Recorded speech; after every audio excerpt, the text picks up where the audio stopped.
मेरे घर में कोई रहता है और वो मुझे जाने नहीं देगा। आज की कहानी थोड़ी अलग है।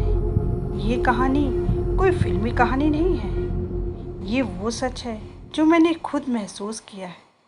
अगर आप ये वीडियो रात में देख रहे हैं तो लाइट बंद करके मत देखना, क्योंकि आज जो मैं आपको बताने जा रही हूँ हो सकता है वो आपके साथ भी हो। कुछ महीने पहले की बात है। मैं, मेरी मम्मी और पापा एक नए घर में शिफ्ट हुए। घर बहुत बड़ा था, 3 कमरे ऊपर और नीचे एक पुराना स्टोर रूम। सब कुछ परफेक्ट था उस घर में। लेकिन एक चीज़ अजीब थी, वो घर बहुत सस्ता था। पापा ने कहा, इतना बड़ा घर इतने कम पैसों में, किस्मत है हमारी। लेकिन पड़ोसी हमें अजीब नज़रों से देख रहे थे। एक दिन सामने वाली आंटी ने धीरे से कहा, बेटा ये घर ठीक नहीं है। ये बात सुनकर मैंने हंस दिया। मुझे लगा वो बस डराने के लिए मुझे बोल रही हैं। पहली रात सब जल्दी सो गए थे। करीब 2 बजे थे। मेरी नींद अचानक खुल गई, क्योंकि मुझे साफ साफ आवाज़ सुनाई दे रही थी। ठक ठक ठक, जैसे कोई धीरे धीरे चल रहा हो। मैंने सोचा शायद पापा होंगे।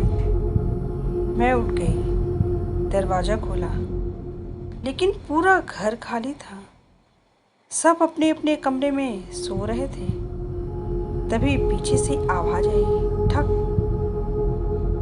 मैंने धीरे से पीछे मुड़कर देखा, लेकिन वहाँ कोई नहीं था। अगले ही दिन मैंने मम्मी से कहा, मम्मी रात को किचन में किसी के बर्तन रखने की आवाज़ आ रही थी। अब मुझे भी थोड़ा डर लगने लगा, लेकिन असली डर उस रात शुरू हुआ। मैं अपने कमरे में थी। अचानक लाइट अपने आप ऑन ऑफ होने लगी।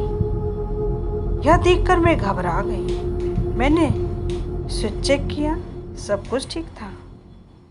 तभी मेरे फ़ोन पर एक मैसेज आया, तुम यहाँ क्यों आए हो? मैंने उस मैसेज को देखा। वो किसी दूसरे का नंबर था, लेकिन उस नंबर पर डीपी में मेरे ही घर की फ़ोटो थी। अब मुझे यकीन हो चुका था, कुछ तो गड़बड़ है इस घर में। मैंने अगले ही दिन घर में सीसीटीवी लगवा ही लिया। उस रात मैंने खुद को रूम में बंद कर लिया।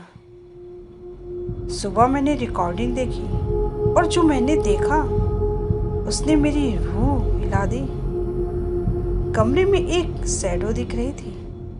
वो धीरे धीरे सीढ़ियों से ऊपर आ रही थी। उसका चेहरा नहीं दिख रहा था, लेकिन वो सीधी मेरे कमरे के बाहर आकर रुक गई और काफ़ी देर तक वहीं खड़ी रही।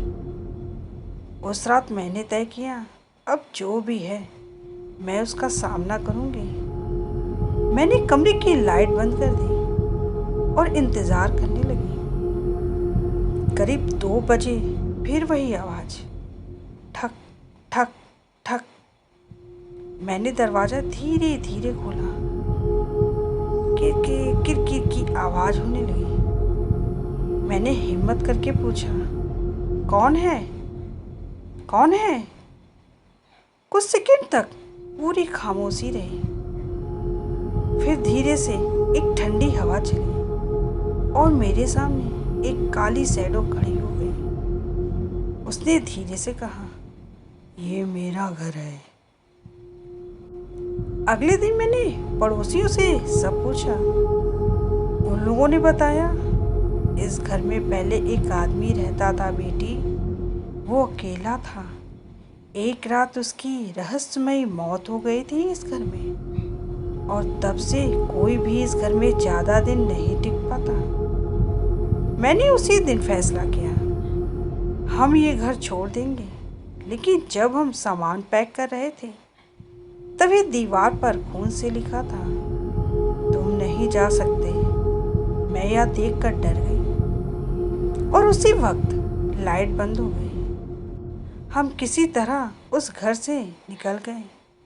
लेकिन आज भी कभी कभी रात में मुझे वही आवाज़ सुनाई देती है, ठक ठक ठक, और ऐसा लगता है कि वो अभी भी मेरे पीछे है।